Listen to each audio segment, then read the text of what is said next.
bana bakoko na yo baote kobunda. On va voir tout autour d'eux, bazana ba médaille yango wana baleki oya ko rendre ba hommage pour na honneur toujours ya judo.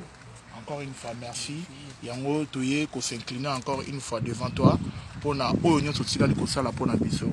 Merci beaucoup côté ozali opeka na kimia. Nzamba batela apesa biso pe makasi ko ba tikali koto yo. Toko ba kozala elongo toujours dans l'amour, dans l'unité. Merci beaucoup. Na mwango nga otobi ba ati peu délai awa to l'équipe on a toya ko rendre hommage. Encore une fois merci par rapport à au Youssef Konamiso. C'est une émission. Moi parole coach. Coach.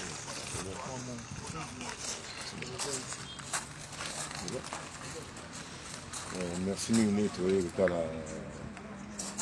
la professeur Nabisio, Kenda Atikabiso. Nous avons plaisir à nous de ça me fait bien. C'est la musique de la vie qui va aller sur le mariage, c'est le mettre à pata.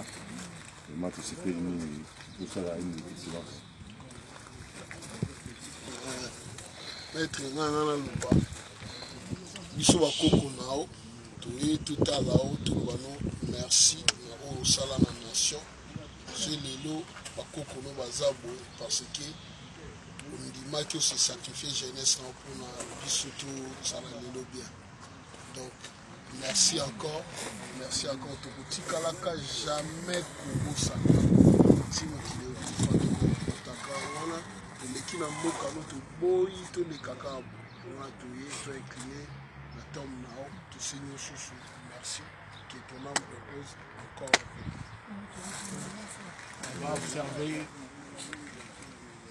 On va observer une minute de silence à la mémoire, s'il vous plaît. On va observer une minute de silence à la mémoire. Il y a notre grand maître Fai Kapata. Ici, Oyo Batikaye, Yamobiso Bachou, une fois, on s'est incliné devant lui. Bana, Bakonayo, Bayek Namabele Nayo, grâce à Makasi, Namaye, le ticket la bango, porter ma médaille.